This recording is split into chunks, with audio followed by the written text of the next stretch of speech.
lakukan diskusi dalam artian kita tanya jawab seperti halnya yang ada di dalam grup tanya jawab tersebut. Silakan saya berikan kesempatan kepada Bapak Ibu sekalian untuk langsung membuka mute-nya dan berbicara atau apa yang mau ditanyakan. Saya persilakan.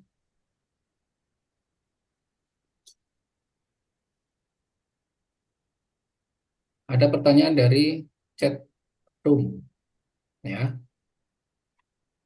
Bagaimana jika klien meminta kembali DP biaya yang prosesnya sudah hampir 99% tapi minta cabut berkas?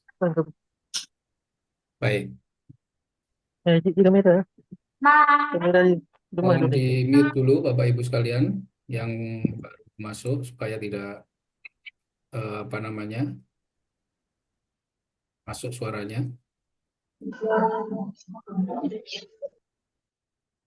Oke, jika DP yang sudah diberikan oleh klien kepada kita, sementara kita ini sudah mengurus proses eh, apa namanya pemberkasan dan sampai istilahnya hampir jadi. Misalkan contohnya dalam hal ini adalah si klien membuat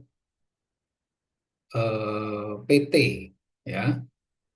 Ketika sudah tanda tangan, kemudian kita mau input ke AHU, tiba-tiba klien membatalkan dan meminta kembali atau mencabut berkasnya. Apa yang harus dilakukan oleh seorang notaris dalam hal ini? Notaris bisa memberitahukan kepada klien tersebut proses perkembangan berkasnya sejauh mana. Kemudian jika ingin meminta atau mencabut berkas, maka DP yang sudah masuk harus dikurangi dengan nilai pembiayaan yang sudah kita keluarkan. Kira-kira seperti itu, nanti itu bisa disepakati dengan kesepakatan bersama, dibicarakan secara musyawarah mufakat antara klien dengan notaris, sehingga tidak terjadi hal-hal yang tidak dimungkinkan. Seperti itu, Bapak Ibu sekalian. Butia nanti materinya saya kirim. Baik, nanti saya kirim materinya di grup, ya.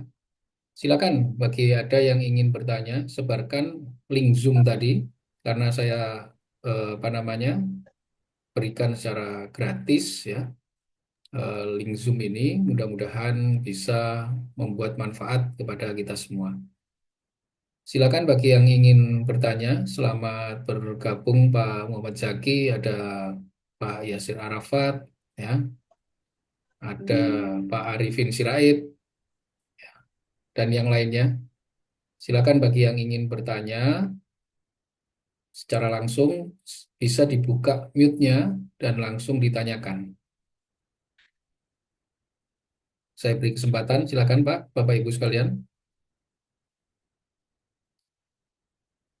Atau saya kupas ada pertanyaan yang ada di beberapa grup tanya jawab ini, mungkin yang belum mendapat jawaban secara lengkap, bisa kita jawab di media Zoom ini.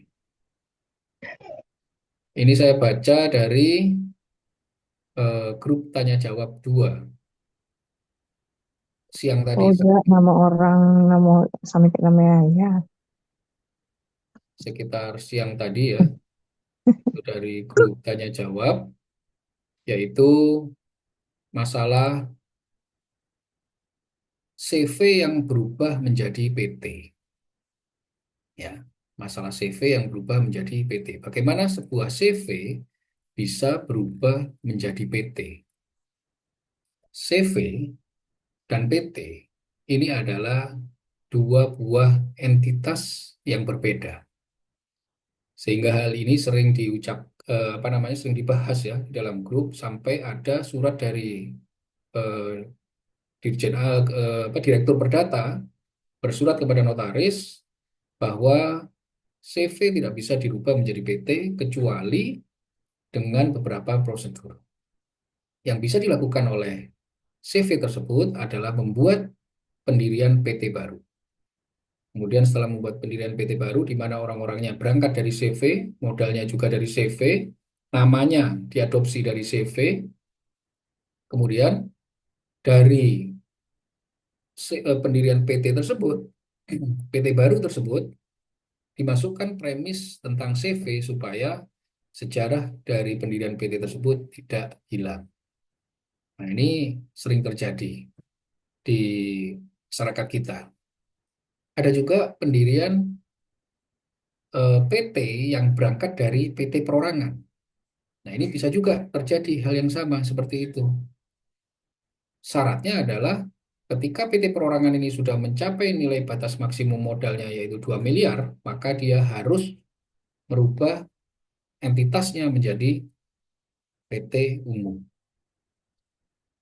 Baik, saya lanjutkan di chat room ya. Ini ada pertanyaan dari Bu Dewi. Kalau peningkatan SHGB menjadi SHM, apakah nanti akan berubah menjadi sertifikat SHM elektronik? Ya, betul. Dengan adanya peraturan yang terbaru terkait sertifikat elektronik, maka segala macam proses yang ada dilakukan di kantor pertanahan yang asalnya dari buku, maka akan menjadi sertifikat elektronik. Itu sudah ketentuan dari kantor pertanahan. Seluruh kantor pertanahan di seluruh Indonesia akan merubah sistem pencatatannya dari buku menjadi sertifikat elektronik. Apapun itu. Sehingga peningkatan SHGB menjadi SHM ini nanti juga akan merubah keluarnya menjadi sertifikat elektronik. Demikian, semoga bisa membantu. Selamat malam Bu Reka. Ya, ini bertanya, saya masih belum paham yang untuk pendirian PT terbaru dengan sistem yang baru ini. Apakah artinya nanti ada penambahan pasal atau bagaimana? Kemudian jika PT sebelumnya berarti harus lakukan perubahan. Ya. PT yang terkena aturan SE untuk PT-PT lama, maka tidak perlu melakukan perubahan. Tetapi pendaftaran PT baru, ya, sejak adanya peraturan ini, maka dia wajib menggunakan nilai-nilai yang ada di dalam SE tersebut. Contoh yang sudah saya berikan tadi, di dalam pasal 3, ya, pasal 3, contoh aktenya ini. Nah, ini di pasal 3 ini.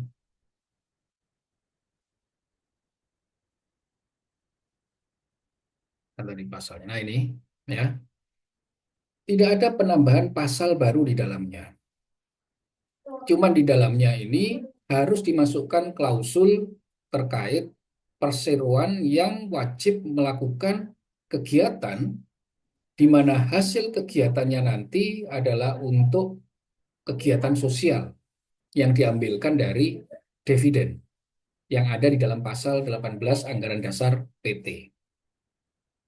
Mengenai pasalnya tidak ada perubahan, ya, bagaimanapun juga PT ini asasnya adalah perjanjian, di mana dalam perjanjian ini adalah kesepakatan antar pemegang saham. Ya, seperti itu Bu Reka, mudah-mudahan bisa membantu. Dari Bu Tia, untuk akta perubahan PT apakah jual beli saham harus dibayarkan secara uang tunai atau bagaimana? Dalam prinsip jual beli saham, ya, prinsip jual belilah yang harus diikuti, yaitu terang dan tunai. Bagaimana jika jual belinya secara bertahap? Apakah itu bisa untuk dilakukan perubahan? Tidak bisa. Maka dalam prinsip jual beli saham di sini harus terang dan tunai mengikuti asas-asas dalam jual beli. Lalu harus bagaimana kita sebagai notaris ini melihat transaksi jual beli saham, yaitu harus melihat tentang kebenaran transaksi tersebut. Yang akan jadi permasalahan nantinya ketika transaksi jual beli saham tersebut tidak benar atau transaksi yang fiktif, maka notaris ada kemungkinan untuk digugat. Ya, notaris ada kemungkinan untuk digugat. Lalu bagaimana caranya kita melihat bahwa jual beli ini benar? Maka kita harus menerapkan prinsip kehati-hatian bagi notaris. Yaitu misalkan contohnya foto saat tanda tangan jual beli saham. Kemudian ada kwitansi jual beli saham. Itu juga harus kita minta sebagai prinsip kehati-hatian kita. Oke, sebelum saya lanjutkan ke chatroom, mungkin apabila ada pertanyaan dari Bapak Ibu sekalian yang ingin bertanya secara langsung, saya persilakan. Selamat datang Pak Sobir dari Banyumas. Semoga bisa membawa manfaat pada malam hari ini pertemuannya. Terima kasih, Pak Dokter. Ya, siap. Semoga sehat selalu Pak Sobir. Oke, Pak Dokter. silakan bagi yang ingin bertanya secara langsung, saya persilakan Bapak Ibu sekalian. Pak Junaidi mungkin?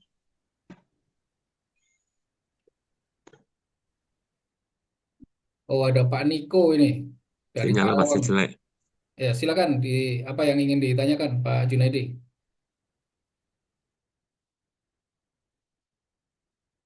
Silakan Bapak Ibu sekalian, bagi yang ingin bertanya, saya persilakan untuk secara langsung bertanya atau melalui chat room. Silakan dibuka mute-nya jika ingin bertanya. Saya izin Ya, minum Bapak Ibu. selamat malam Pak Indra, mohon izin bertanya Pak, saya dengan Yolanda. Malam Bu Yolanda. Bu Yolanda dari Ya, mana? saya dari Sukabumi Pak. Oh baik. Apa yang ingin ditanyakan Bu? Ada klien yang sertifikatnya itu atas nama Bapak dan anak Pak. Dan Hmm. kebetulan Bapak ini ingin memberikan haknya kepada anak. Apakah itu melalui prosesnya melalui hibah dan komparasinya seperti apa Pak? Atau melalui apa ya Pak ya? Jadi Ya. ke anaknya yang tertera di sertifikat. Sertifikatnya atas nama siapa Bu? Bapak dan anak. Dan Bapak dan. bapaknya ingin menyerahkan kepada anak yang ada di sertifikat. Oke. Kita sebagai Medianya seperti PPAT, apa? ya, Makasih sebelumnya, Pak. ya baik. Kita sebagai PPAT, jika ada kasus seperti ini, maka harus dibuat yang namanya akte pembagian hak bersama untuk melepaskan hak dari salah satu yang ada di dalam sertifikat tersebut. Ya, jika berdua atas nama bapak dan anak, maka bapak melepaskan haknya yang ada di sertifikat tersebut diberikan sepenuhnya kepada anaknya. Atau eh, tidak bisa kalau dibuat secara hibah karena namanya dua-duanya ada di sertifikat. Penulisan komparisinya seperti apa? Sama halnya seperti membuat akta PPAT pada umumnya, ya, yaitu akte APHB. Nah, pengalaman ujian PPAT ini bagi teman-teman PPAT yang apa calon PPAT yang akan mengikuti ujian, ini pelajari dengan betul tentang akte APHB karena beberapa kali ujian itu sering ditanyakan, ya. Seperti itu Bu Yolanda, Berarti menggunakannya APHB ya, Pak ya? betul. Untuk Untuk menghapus salah pajaknya satu itu, haknya dari seseorang. ya untuk pajaknya itu pembagiannya bagaimana ya? Ya, mengenai PPh, seluruh Indonesia sama, 2,5%. Jika ada garis keturunan saudara, maka bisa mengajukan SKB untuk PPh-nya. Sementara PPh-TB itu mengikuti aturan dari Perda masing-masing. Perda di daerah Sukabumi misalkan, pengurangannya 60 juta, maka dibayar pajak PPh-TB-nya. Ikuti ketentuan yang ada di kantor pertanahan karena kebijakan di kantor pertanahan terkadang berbeda-beda. Ya, seperti itu Bu Yolanda. Baik, Pak. Tapi untuk persetujuan saudaranya berarti perlu juga ya, Pak, kalau APHB? Tidak perlu Bu, karena sertifikat itu sudah atas nama kedua orang tua. Oh, Kedua kedua nama tersebut, baik bapak baik. maupun anak. ya, maka tidak Iya, perlu ada betul. persetujuan dari siapapun. Iya, baik Pak. Makasih buat penjelasannya, Pak. Baik ya. Silakan bagi yang ingin bertanya lagi, saya buka kesempatan. Saya lanjutkan di chat room ya, Bapak Ibu sekalian ya. Tanya, Pak. Dari Mas Sam. Malam Pak, izin tanya sampai mana batas pertanggungjawab notaris terhadap akta PKRPT? Setahu saya, kita notaris hanya mencatat RUPS. Baik. Bapak Ibu sekalian, pertanggungjawaban notaris itu ada 3 macam. Yang pertama, pertanggungjawaban secara administrasi. Yang kedua, bertanggung jawab secara perdata. Yang ketiga, bertanggung jawab secara pidana. Bagaimana bentuk perbedaan dari ketiga tanggung jawab tersebut? Secara administrasi, notaris bertanggung jawab bila ada kesalahan dalam mencatat dan menuangkan di dalam akta. Biasanya nanti ada teguran dari MPD, Majelis Pengawas Daerah. Biasanya berupa peringatan dan segala macam. Kemudian bagaimana dengan sanksi perdata atau pertanggungjawaban perdata? Ini yang sering saya lakukan ketika saya diminta menjadi ahli di persidangan. Notaris menjadi turut tergugat atau bahkan notaris menjadi tergugat. Seperti kasus yang ada di Surabaya yang akan saya lakukan persidangan di bulan Januari, insya Allah, itu notaris sebagai tergugat 2. Jika gugatan maka atau perdata, maka notaris berkewajiban untuk mengganti kerugian dari segala kerugian yang diderita oleh si para pihak yang ada di dalam akte yang dia buat. Lalu bagaimana dengan pertanggungjawaban pidana?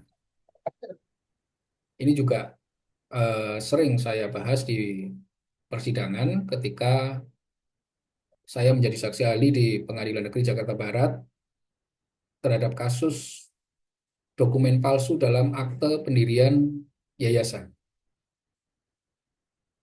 Jika ada unsur mens rea atau kesengajaan dari si notaris dalam membuat akta, ya. Contoh misalkan seperti jual beli saham. Sudah tahu si notaris ini bahwa jual belinya fiktif, tetapi melangsungkan perubahan anggaran dasar yayasan. Perubahan anggaran dasar PT. Maka jika ada unsur mens rea di sini, maka notaris bisa dimintai pertanggungjawaban secara pidana. Lalu bagaimana dengan notaris terhadap akta PKRPT? Akta pernyataan keputusan rapat yang dibuat oleh notaris ini harus berdasarkan RUPS. Ada 2 metode RUPS yang bisa dilakukan, yaitu secara sirkuler maupun RUPS secara langsung.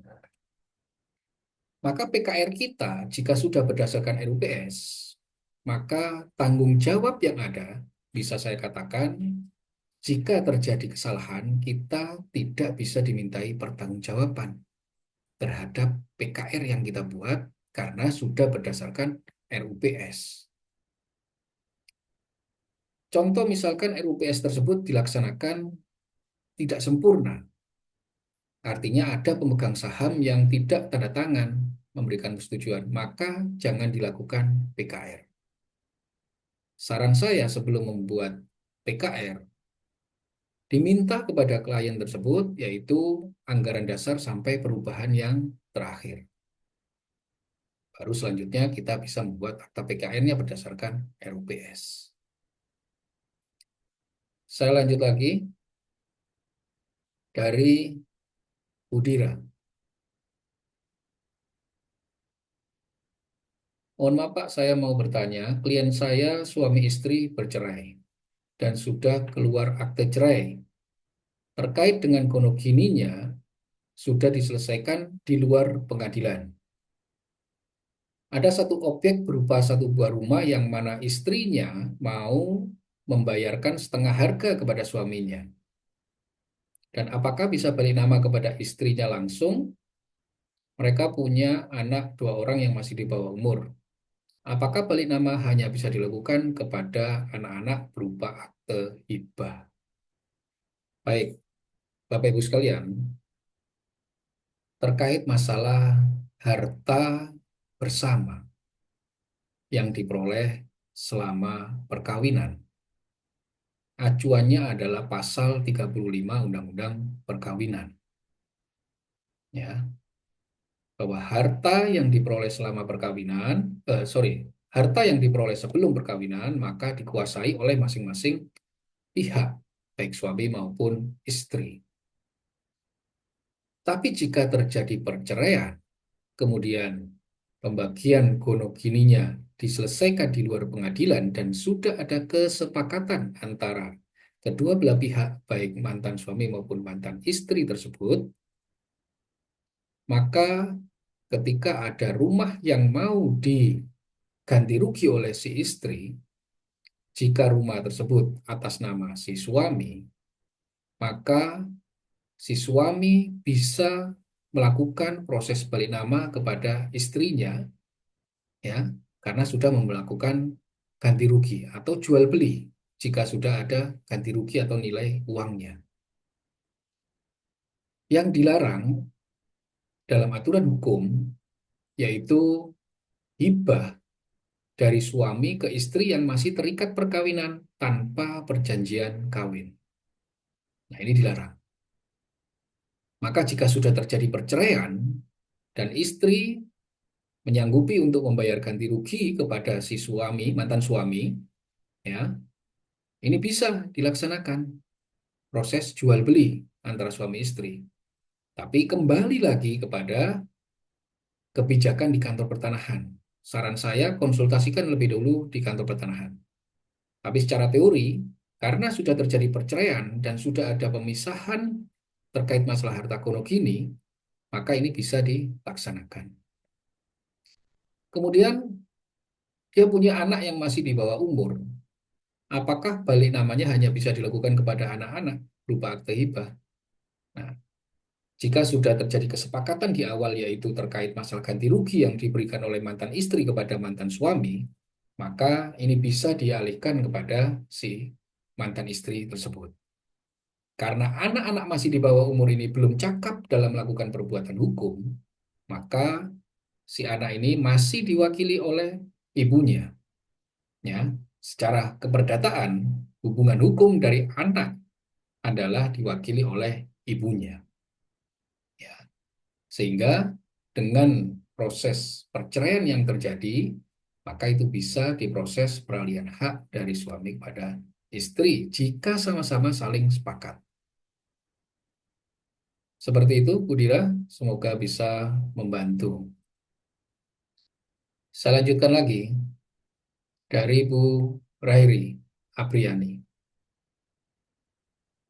Apakah artinya perubahan PT Perorangan ke PT Biasa termasuk yang kena kewajiban memasukkan pasal Social Enterprise? Perubahan PT Perorangan ke PT Biasa, ini ada kewajiban untuk memasukkan pasal yang terkait SE.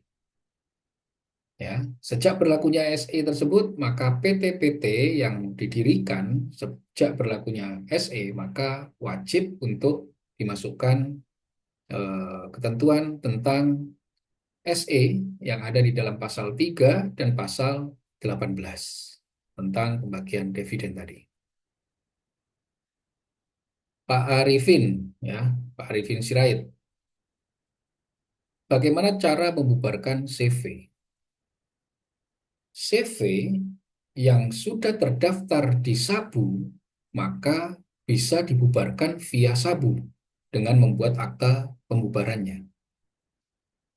Bagaimana dengan CV yang belum tercatat di AHU, maka CV tersebut harus melakukan pencatatan terlebih dahulu, baru bisa dilaksanakan pembubaran CV. Ya. Bagaimana dengan CV yang mempunyai tanggungan kepada pihak ketiga? Artinya mempunyai utang maupun piutang pada pihak ketiga, maka saya sarankan bila mana perlu melakukan pengumuman koran sebelum melakukan pembubaran. Tujuannya adalah supaya bila ada pihak ketiga yang akan melakukan tuntutan kepada si CV tersebut, maka bisa dilakukan ganti rugi. Seperti itu, Pak Arifin. Ya, semoga bermanfaat. Saya lanjutkan lagi di chat room. Apabila ada pertanyaan dari teman-teman sekalian, bisa secara langsung ya bertanya. Dibuka mute-nya, langsung disapa saya, tidak masalah, nanti akan saya hentikan yang di chat room. Saya lanjutkan lagi membaca soal yang ada di chat room dari Bu Nurul. Dari Bu Nurul ya ini. Jika jual beli masih berupa PPJB lunas, apakah sudah bisa dijadikan dasar kepemilikan untuk dibuatkan akta SKM HT? PPJB lunas ini tidak bisa dijadikan dasar untuk dijadikan SKM HT. Karena PPJB ini hanya mengikat antara kedua belah pihak. Sebagai bukti peralihan sesuai dengan PP 24 tahun 2016 di dalam sistem pendaftaran tanah, ya, ini harus dimuat dalam akta jual beli. Sehingga prosesnya dari PPJB dibuatlah akte jual beli di mana penjualnya dan pembelinya ini sama-sama dari PPJB tersebut jika ada kuasa. Setelah akte jual beli dan proses balik nama ke atas nama pembeli, ya, maka dilakukanlah pemasangan SKM HT. Karena SKM HT ini harus dilakukan berdasarkan objek yang sudah memiliki legalitas, yaitu sertifikat yang atas nama yang disebutkan di dalam sertifikat tersebut untuk dipasang SKM HT. Kira-kira seperti itu, Bu Nurul. Baik, Bu Reika Resen, saya berikan kesempatan kepada Bu Reika Sukabumi ya, Bu ya. Silakan, Bu. Dibuka mute-nya, Bu. Ya. Iya betul Pak, dari Sukabumi. Selamat malam Pak Indra. Baik. Senang hari ini bisa Zoom. Kemarin kita gagal ya Pak, karena Ih, masih ih, kuotanya masih sedikit. ih. Makanya ini Ya, sekarang jadi mumpung ada kesempatan, kita buka Zoom bebas lah. Pertanyaannya seputar apa aja, bebas. Silakan, Bu Reika. eh, jadi terima kasih sebelumnya. Jadi saya ada pertanyaan ini Pak. Eh, ada SAM atas nama Ibu. Eh, Bapak Ibu ini sudah meninggal. Otomatis kan harus dilakukan peralihan hak waris ya Pak ya. Ya, Nah, ternyata di dalam ahli waris itu ada salah satu WNA, Pak. oke. Nah, jadi kebetulan WNA ini udah sepuh. Apakah bisa, karena kebetulan ini juga Tionghoa. Nah, kalau untuk SKHW-nya kan kita buat ya Pak ya dari notaris.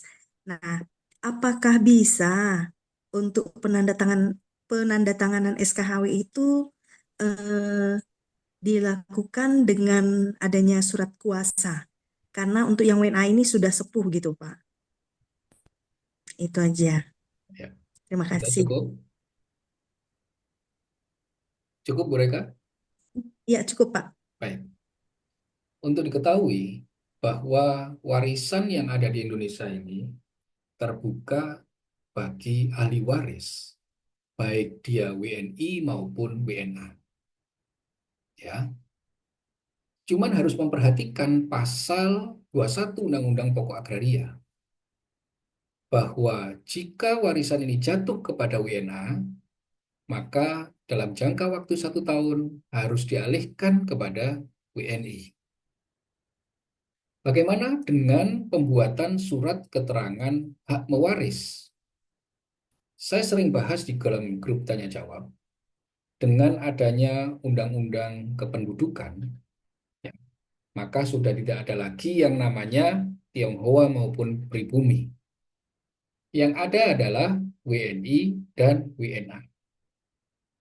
Bagaimana hubungannya dengan pasal 111 Permen ATR, ya,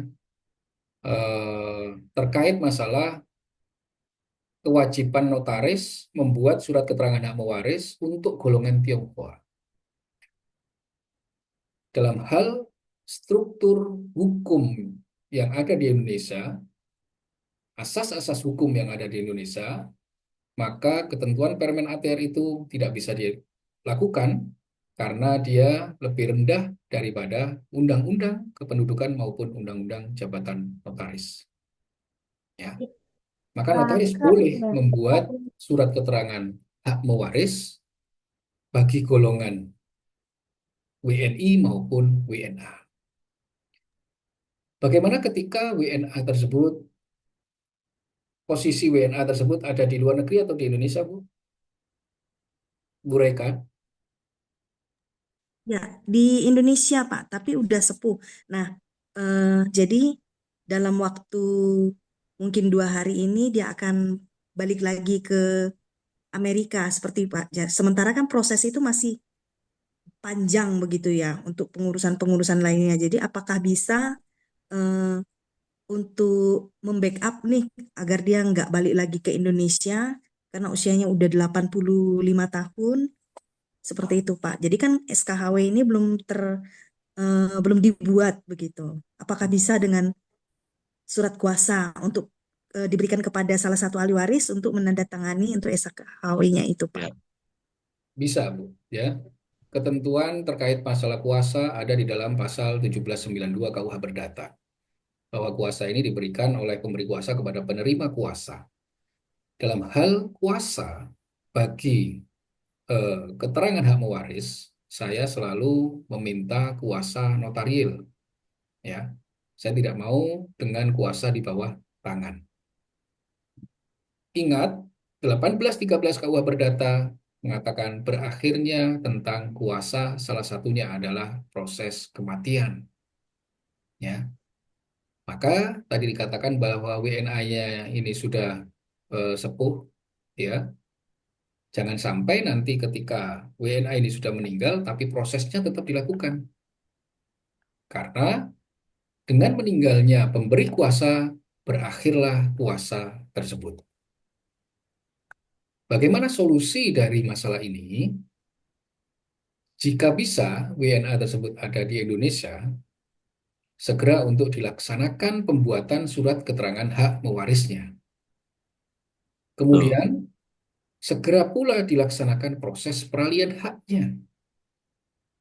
Namanya usia kita tidak tahu. Ya. Syukur-syukur kalau misalkan dia memberikan kuasa secara notarial, kemudian domisili WNA ini tidak ada di Sukabumi, artinya dia harus menggunakan notaris di luar Sukabumi untuk membuat kuasanya. Sebelum membuat SKHW, Ibu harus cek keberadaan dari WNA tersebut, apakah masih hidup atau sudah meninggal. Karena kita sebagai notaris jangan sampai membuat akta berdasarkan kuasa di mana pemberi kuasanya telah meninggal dunia. Ya, ini sering bermasalah nantinya. Kira-kira begitu, Bu Reka? Pak Indra. Sebentar, Pak Junaidi. Bu Reka dulu sudah jelas? Bu Reka Sudah sudah Pak, jelas? sudah Pak, sudah. Baik. Nanti lanjut lagi ya, Bu. Saya kasih kesempatan kepada Ya, Pak ya, Junaidi. Silakan Pak Junaidi Ya, dari ya. Kendal ah, ya. Silakan Pak. ya terima kasih Pak Indra, sehat-sehat selalu. Izin Amin. ya. Nyun Oke. sewu tadi saya menyangka sebentar karena case-nya juga bersamaan dengan klien saya, Bapak. Hampir sama. Itu WNA juga, kalau Ibu tadi WNA, namun dia menerima warisan. Tapi saya punya klien itu WNA, ahli warisnya itu berada di luar negeri. Namun mereka menolak untuk menerima warisan. Apakah kita perlu untuk membuatkan akta pernyataan untuk penolakan warisan dan kuasa dan diapostel oleh kedutaan di mana dia bertempat tinggal itu, Pak Indra? Baik. Sudah Hmm, cukup, Pak. cukup. Oke. Di dalam sistem hukum di Indonesia terkait masalah pewarisan, ya, bahwa penolakan warisan ini harus dinyatakan secara tegas di hadapan siapa? Pengadilan, bukan Ah, di hadapan notaris. Dasar hukumnya apa? Dasar ya hukumnya itu Pak. adalah pasal 1057 KUH Perdata. Ya. Yun Permasalahannya sewu Pak adalah ketika WNA ini ada di luar negeri. luar negeri Ya. LN. Nah, maka ketika dia menolak warisan, ini harus dibuktikan dengan hukum yang ada di Indonesia. Sorry, dengan hukum yang ada di Indonesia. Di Hukum yang ada di Indonesia, Pak. hmm, Karena ketika warisan itu objeknya ada di Indonesia, maka keseluruhan harta waris tersebut mengikuti hukum yang ada di Indonesia. hmm, Ketika WNA ini ada di luar negeri, dia menolak warisan, maka dia harus datang kepada penguasa yang ada di sana, misalkan kedutaan atau kepada pengadilan, untuk menyatakan bahwasanya dia menolak warisan, kemudian dibawalah ke Indonesia, ya, sehingga berdasarkan penolakan warisan yang ada dibuat di luar negeri sana, Bapak bisa membuat surat keterangan hak mewaris tanpa adanya WNA tersebut. Yun sewu Pak Indra. Kalau seandainya mereka itu ngotot, mereka itu tidak bersedia untuk datang ke Indo, dan tadi dengan upaya untuk dibuatkan surat pernyataan atau pengakuan yang bersangkutan itu untuk menolak menerima warisan, namun surat tersebut apakah bisa dilakukan di apostil oleh negara setempat gitu Pak? Ya, Memang kalau menurut ketentuan kita kan saya sarankan juga harus pakai penetapan. Tapi bagaimana kalau menerima klien seperti itu? ya, Apakah ada dasar hukum lainnya atau upaya lainnya sehingga itu bisa terlaksana? baik. Ya, sama seperti halnya ketika warisan itu ada di Indonesia, maka harus mengikuti hukum yang ada di Indonesia. Tetap ya WNA Pak ya. yang ada di dalam negara peserta konvensi apostil, maka Mm-mm. dia harus mengapostilkan surat pernyataan tersebut sebelum Ah, Bapak membuat akte warisnya. kalau misalnya di akte itu di premis itu kita cantumkan apakah diperkenankan ya Pak Indra bahwa pernyataan itu yang telah di apostil itu tetap mereka sebagai ahli waris di dalam akta, tapi dia menolak itu, Pak. Ya, harus dicantumkan, Pak, karena Ya, bagaimanapun juga kedudukan ahli waris ini jangan sampai ada yang hilang salah satunya tanpa ada dasar hukum yang jelas. mm-mm. Ya, harus dicantumkan di dalam aktenya, di dalam premisnya. Contoh misalkan WNA yang apa namanya tinggal di Hong Kong. Kita cek dulu di ketentuan konvensi peserta postil, apakah Hong Kong tersebut termasuk negara peserta konvensi. Jika termasuk Mm. peserta konvensi, maka apostilkan di sana. Ya, Bisa ya, Pak ya. ya. Mm. Atau misalkan dia termasuk peserta negara konvensi, apostil itu bisa dilakukan. Ini yang tadi saya jawab untuk rekan notaris di Aceh yang punya klien perusahaan yang ada di Hong Kong yang minta diapostilkan. Ya, di AHU untuk negara Hong Kong ini harus ke kedutaan Hong Kong yang ada di Jakarta untuk apa namanya legalisasinya. Jadi tidak apostil Mm. lagi. Maka nanti harus Bapak perhatikan WNA yang klien Bapak ini negaranya mana? Apakah Ya, dia WNA yang perlu apostil atau legalisasi dari kedutaan? Dan itu wajib hukumnya dari pernyataan penolakan warisan itu tadi dimasukkan di dalam premis akte Bapak. Yang akan muncul iya. nanti di kemudian hari ketika tidak dimasukkan ke dalam premis akte terangan waris. Tiba-tiba WNA ini punya anak yang ada di Indonesia dan dia merasa memiliki hak dari bagian warisan tersebut, maka bisa dimungkinkan dia akan menggugat ahli waris yang lain.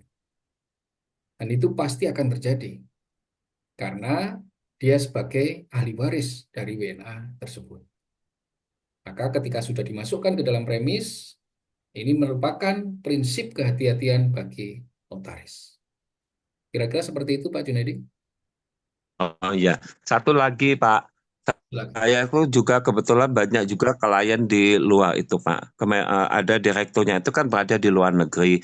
Nah, negara itu kan sudah ada kerjasama apostil, tapi klien itu ngotot, tetap dia tidak mau mengendaki apostil. Dia hanya mengendaki untuk dilegalisasi di kedutaan. Apakah itu menjadikan suatu sah ya? Tidak, Pak. Artinya, Tidak ya, tetap Pak. tidak. Kalau Tidak, meskipun, tidak. oh gitu. Ya, saya tidak mau ketika negara tersebut sebagai peserta konvensi maka harus mengikuti ketentuan konvensi, yaitu diapostilkan, bukan dilegalisasi. Dan itu pasti kedutaan yang ada di Indonesia ini juga pasti akan menerapkan hal tersebut, pasti akan menolak Hmm, ketika dia sebagai peserta konvensi. Begitu, Pak.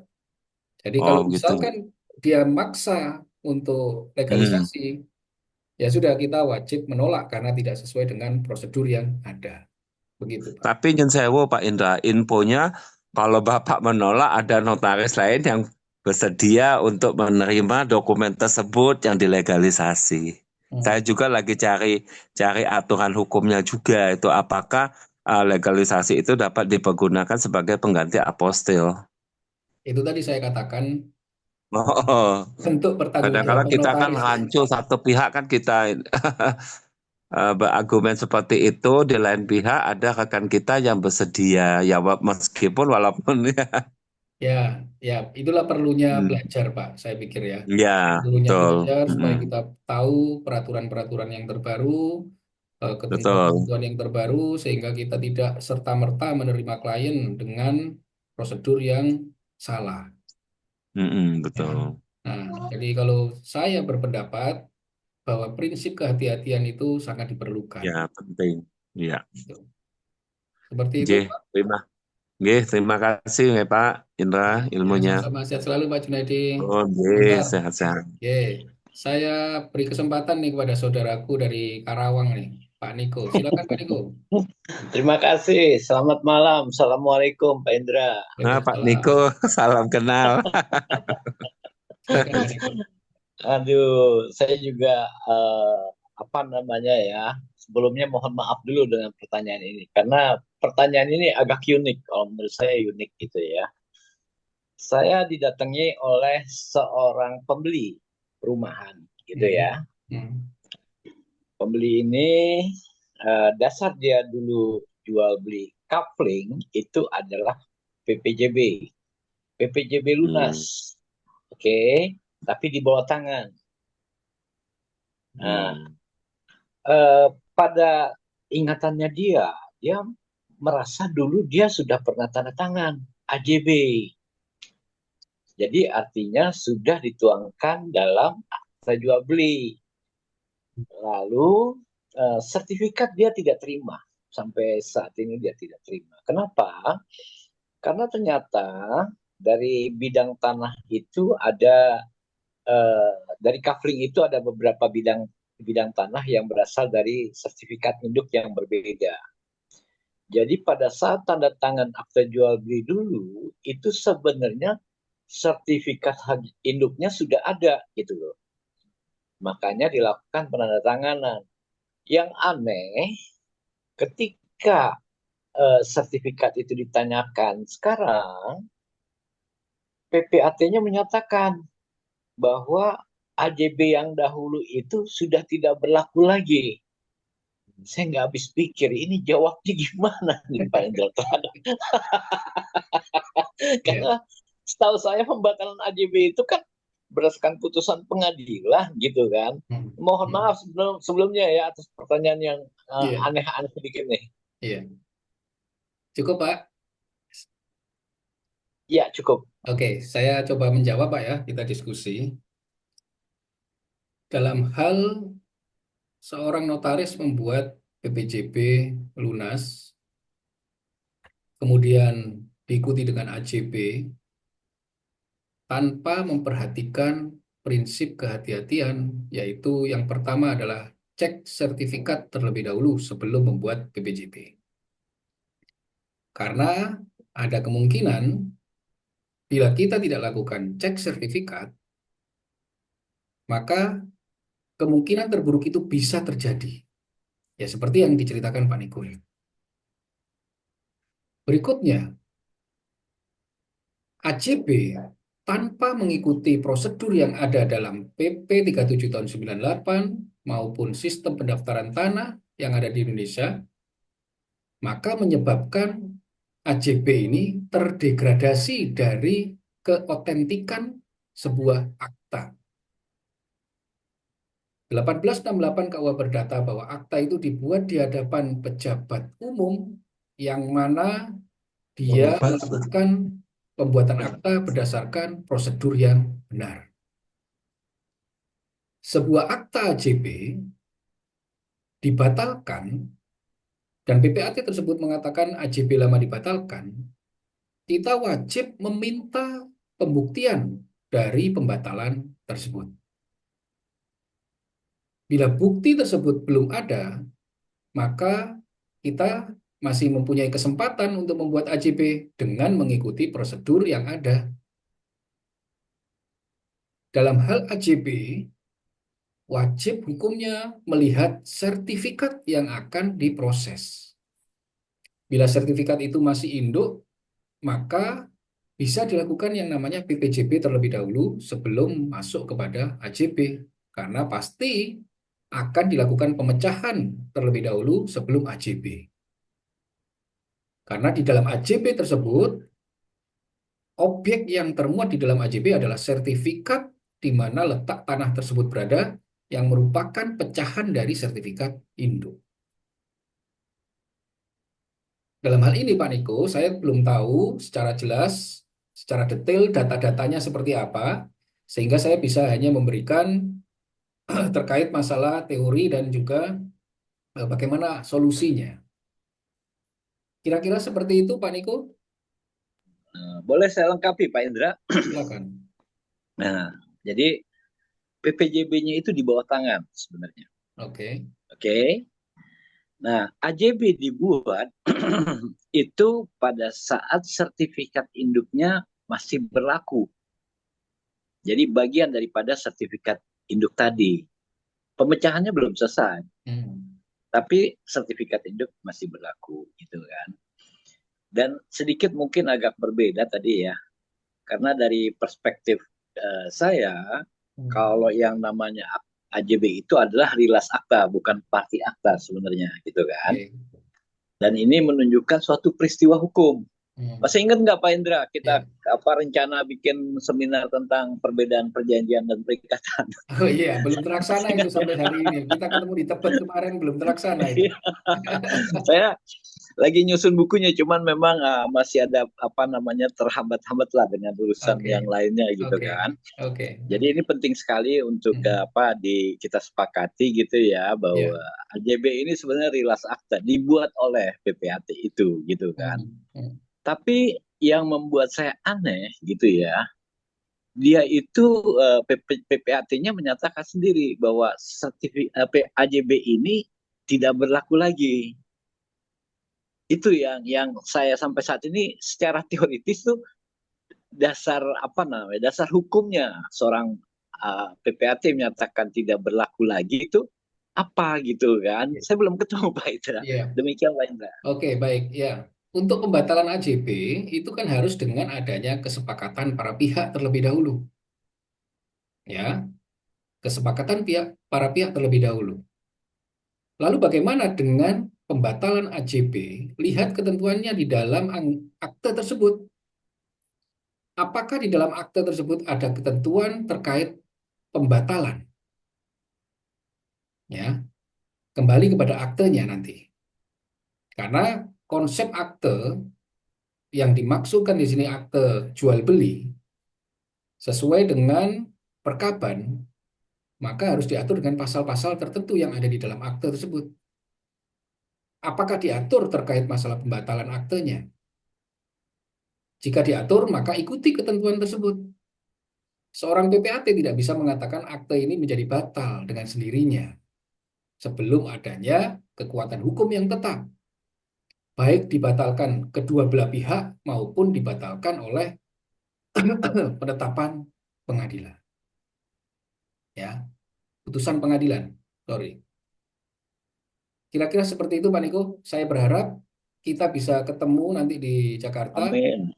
Amin. Kita adakan diskusi, baik itu via Siap. Zoom ataupun secara langsung nanti offline. Saya Siap. tunggu kabarnya. Sementara Siap. itu dulu Terima ya. kasih Pak Indra. Baik, Ayo. salam sehat selalu Pak Niko. Assalamualaikum. Baik, Amin. saya Makasih. lanjutkan pertanyaan di chatroom nih. Dari Pak Rage.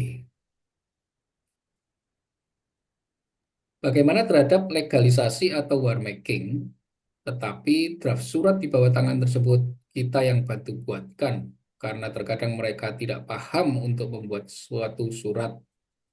Apakah tidak mengapa jika demikian? Latar belakangnya biasanya mereka kemahalan kalau dengan akta, maka saya sarankan di bawah tangan. Kewenangan notaris dalam hal melegalisasi ataupun war making sesuai dengan Undang-Undang Jabatan Notaris, maka yang boleh dilakukan adalah war making atau legalisasi di bawah tangan. Tetapi notaris tidak boleh mengkonsepkan surat tersebut. Karena surat tersebut harus berasal dari pemohon, ya, yang memohon war making atau legalisasi. Yang terjadi jika notaris mengkonsepkan surat di bawah tangan tersebut, kemudian terjadi permasalahan hukum, maka inilah yang dimaksud dengan unsur mens rea dalam aspek pertanggungjawaban pidana bagi notaris. Karena tidak boleh notaris itu mengkonsepkan sebuah surat di bawah tangan, di mana nanti itu akan di war making atau dilegalisasi, karena kemungkinan itu yang akan terjadi menjadi unsur notaris ikut serta dalam membuat sebuah surat. Ini yang kemarin saya alami di Polda, bahwa notaris itu disangkakan pasal 55 ya Undang-Undang Hukum Pidana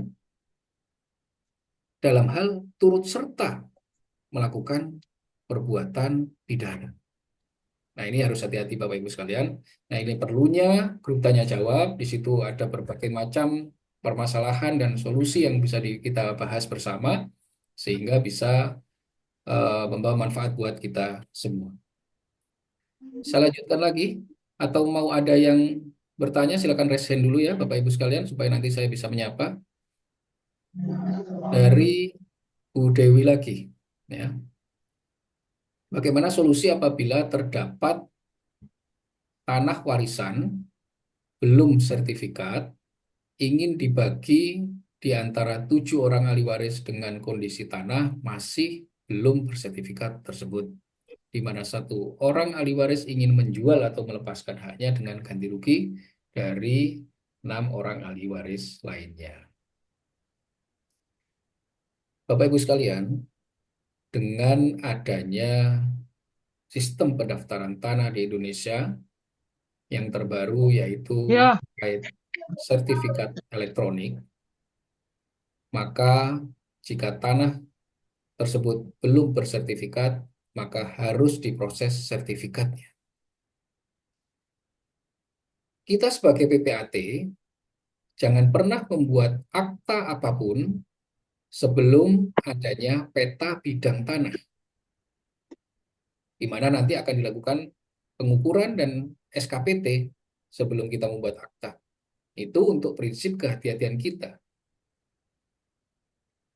Solusinya dari permasalahan ini yaitu bahwa tanah yang belum sertifikat tersebut dilakukan proses sertifikat, yaitu dengan cara Dalam sistem pendaftaran tanah dikenal dua sistem pendaftaran tanah di Indonesia, yaitu secara sporadik maupun secara sistematis. Dalam hal ini yaitu dilakukan secara sporadik dengan melakukan permohonan hak kepada kantor pertanahan untuk mendapatkan sertifikat hak milik. Kemudian setelah terbit sertifikat hak milik tersebut, yang mana sertifikat tersebut berdasarkan surat keterangan ahli waris yang dibuat oleh lurah camat, ya, dikuatkan oleh lurah camat ataupun dibuat oleh notaris, sehingga sertifikat tersebut menjadi atas nama ahli waris. Lalu bagaimana jika ada salah satu orang ahli waris ingin melepaskan haknya dengan ganti rugi dari 6 orang ahli waris lainnya kembali kepada akta pembagian hak bersama, sehingga satu orang ini akan keluar dari hak yang ada di dalam sertifikat tersebut. Kira-kira demikian, semoga bisa membantu. Saya lanjut lagi. Bagaimana solusinya apabila 6 ahli waris ingin mendirikan yayasan sosial keagamaan, kemudian ke-6 orang tersebut ingin memasukkan tanah warisan tersebut yang belum sertifikat ke dalam ke dalam yayasan. Saran saya tetap sertifikatkan tanah tersebut sebelum dilakukan proses perbuatan hukum yang lain, baik itu APHP maupun melakukan inprank kepada yayasan.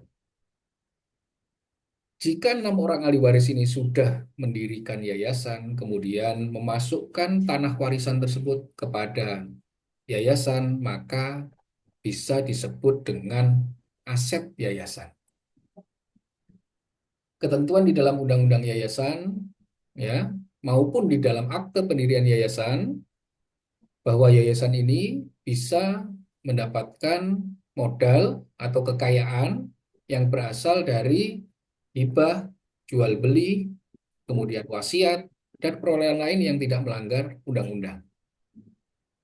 Maka jika ada ahli waris yang ingin melakukan inprank atas tanah warisan tersebut kepada yayasan atau badan hukum, maka dilakukan yang namanya bisa jual beli, bisa hibah yang dibuat oleh notaris, ya, untuk memasukkan tanah tersebut kepada yayasan, sehingga jika sudah diatasnamakan yayasan, maka sesuai dengan ketentuan Undang-Undang Yayasan pasal 28 Undang-Undang Yayasan, berita acara rapat pembina terlebih dahulu dalam rangka menerima tanah warisan tersebut.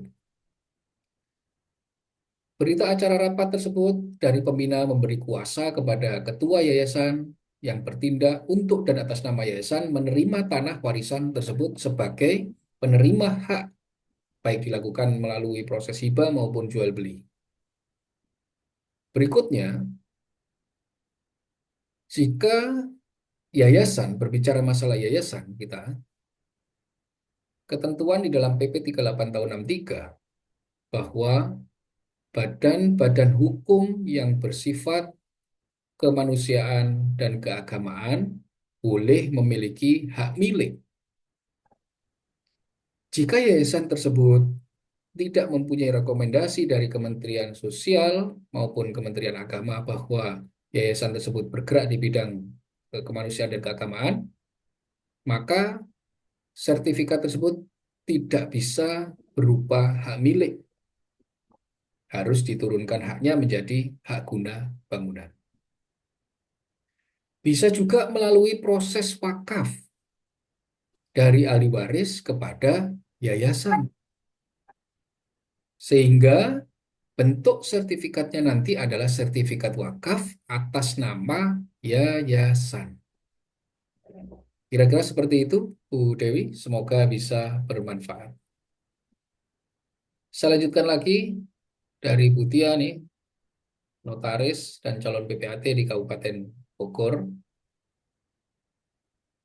Untuk membuat PPJP di mana pihak penjual menikah siri, tidak ada kakak dan lain-lain. Akan tetapi dia memperoleh rumah tersebut sebelum menikah siri. Solusinya bagaimana? Apakah cukup dengan membuat surat keterangan dari kelurahan? Dalam hal perkawinan tidak tercatat, maka tidak dapat diakui perkawinan tersebut. ya, untuk menuangkan di dalam PPJP dalam sebuah eh, pasangan, maka harus melakukan pencatatan perkawinan, ya, yang ada di KUA atau melakukan isbat nikah yang ada di pengadilan agama, sehingga dia perolehannya sebelum perkawinan bisa dilakukan dengan cara tanpa persetujuan dari siapapun. Sertifikat tercantum atas nama penjual. Nah, yang belum menikah ini pihak penjual menikah siri. Maka perolehan sertifikat tersebut dilihat di dalam sertifikatnya, dicocokkan dengan perolehannya dia. Karena jika dia menikah siri, maka tidak ada ketentuan meminta persetujuan pasangan kawan kawin yang diatur di dalam pasal 35 Undang-Undang Perkawinan. Ya. Karena di dalam pernikahan siri atau pernikahan tidak tercatat, dia tidak perlu persetujuan dari siapapun. Ya. Baiki, Seperti itu kira-kira. Baiki, Bu Deborah mohon Hai di Baiki, mute, Bu. Baiki. Oke, saya lanjutkan lagi. Bu Reika, silakan Bu Reika.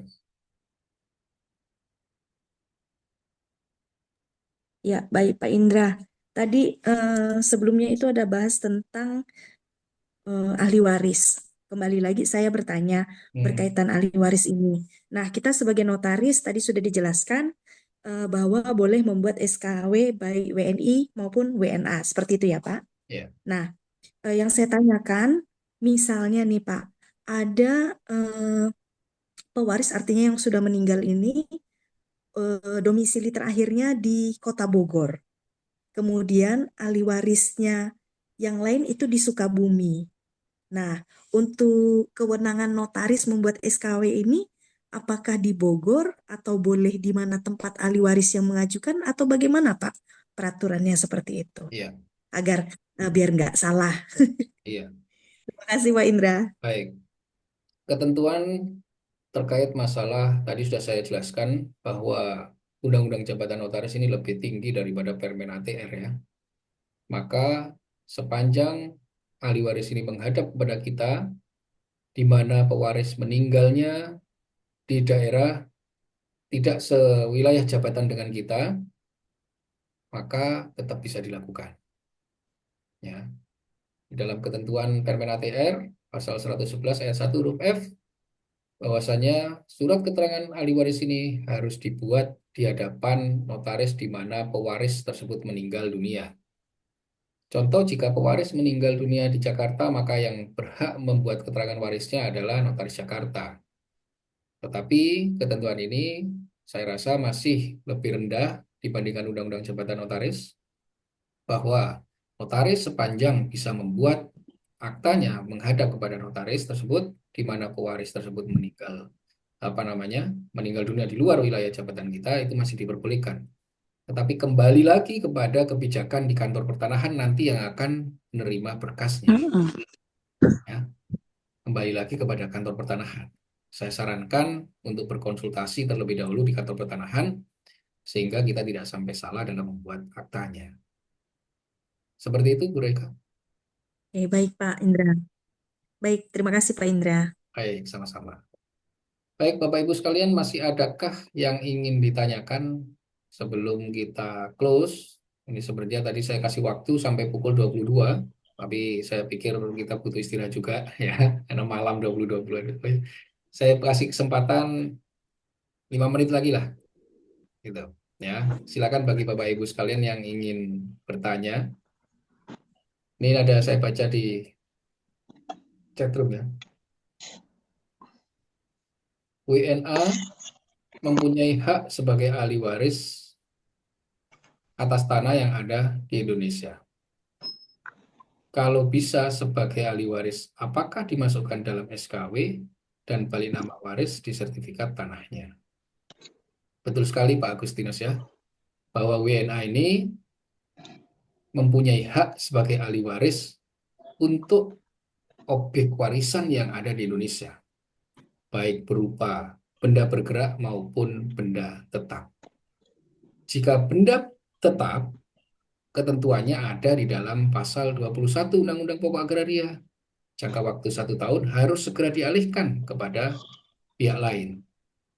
Maka dalam kondisi seperti itu, WNA harus tetap dimasukkan sebagai ahli waris dan menjadi proses balik nama warisnya yang ada di sertifikat ikut masuk di dalam sertifikat.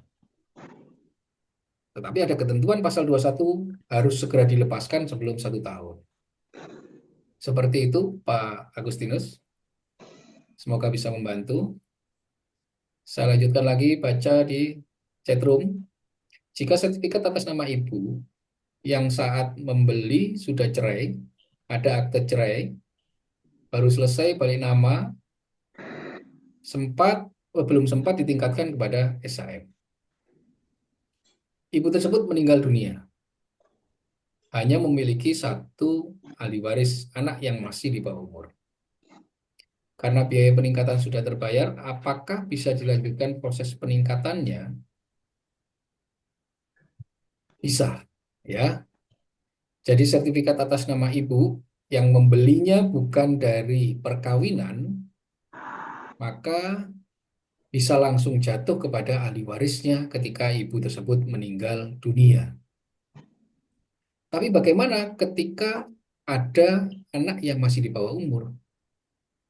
Maka harus ada yang namanya perwalian dari orang tua kepada anak yang masih di bawah umur tersebut. Ya. Anak memiliki hubungan keperdataan dengan ibunya, pasal 3 KUH Perdata. Tetapi ketika ibunya meninggal, maka jatuh kepada saudara dari ibunya sebagai wali dari anak yang masih di bawah umur tersebut. Sehingga jika sertifikat atas nama ibu kemudian meninggal dunia, maka jatuh kepada anak yang masih di bawah umur, di mana anak tersebut diwakili oleh wali dari saudara ibunya. Seperti itu, Bu Nurul. Semoga bisa membantu. Bagaimana bunyi penutup akta apabila akta notaris ditandatangani di luar wilayah kedudukan tapi masih dalam wilayah jabatan?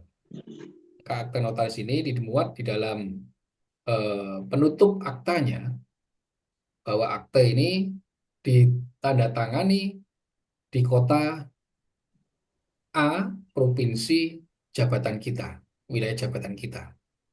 Itu dimuat di dalam penutup aktanya. Seperti itu, Bu Dewi, jawaban saya. Baik, Bapak Ibu sekalian, kira-kira masih ada lagi yang ingin ditanyakan atau sudah cukup nih kira-kira nih? Saya beri kesempatan nih Bapak Ibu sekalian. Kira-kira masih ada yang tanyakan atau sudah cukup? Atau langsung silakan. Kalau mau ada yang masih bertanya silakan secara langsung, atau kalau sudah tidak ada yang ditanyakan sudah cukup. Nanti rekaman dari Zoom ini akan saya share ke grup tanya jawab supaya teman-teman yang lain bisa mendapatkan manfaatnya. Kemudian insya Allah karena saya punya fasilitas Zoom ini dia tidak terbatas, ya, tidak putus waktunya, kemudian bisa sampai 1.000 orang. Insya Allah nanti akan setiap minggu akan kita kupas lewat Zoom terkait dunia notaris PPAT yang ada di Indonesia. Ya, jadi Bapak Ibu sekalian bisa share ke teman-teman, ke berbagai grup. Dengan adanya grup tanya jawab ini, mudah-mudahan bisa membawa manfaat bagi kita semua. Ini yang terakhir nih ya, saya jawab Bu Nurul ya. PT kalau buat cabang atas keputusan siapa? Direksi saja atau direksi dengan persetujuan komisaris? Kuasa cabang PT itu bisa dilakukan dengan pembuatan akta kuasa cabang, di mana yang menandatangani akta kuasa cabang ini adalah direksi yang telah mendapatkan persetujuan dari komisaris. Karena komisaris ini bertugas bertanggung jawab terhadap direksi ini, maka segala macam perbuatan hukum direksi harus diketahui oleh komisaris. Seperti itu kira-kira Bapak Ibu sekalian, mohon maaf jika ada kesalahan dari saya, itu murni datangnya dari saya. Tapi jika ada yang benar, mudah-mudahan bisa dimanfaatkan. Sekali lagi, kita diskusi ini bukan saya yang lebih pintar, tapi bagaimana caranya kita bisa sharing bersama untuk bersama-sama belajar dalam hal profesi kita. Mudah-mudahan Bapak Ibu sekalian senantiasa diberikan kesehatan sehingga masih bisa terus melaksanakan aktivitasnya dan juga mendapatkan ilmu yang bermanfaat dengan mengikuti grup tanya jawab. Saya pikir itu dulu untuk malam ini. Mungkin minggu depan nanti akan saya umumkan lagi di dalam grup tanya jawab terkait ada Zoom setiap minggunya supaya bisa menambah manfaat yang lebih dalam secara langsung bagi Bapak Ibu sekalian. Saya akhiri demikian Bapak Ibu sekalian, kurang lebihnya saya mohon maaf. Wassalamualaikum warahmatullahi wabarakatuh. Salam sehat buat semuanya. Terima kasih banyak Pak Indra. Waalaikumsalam.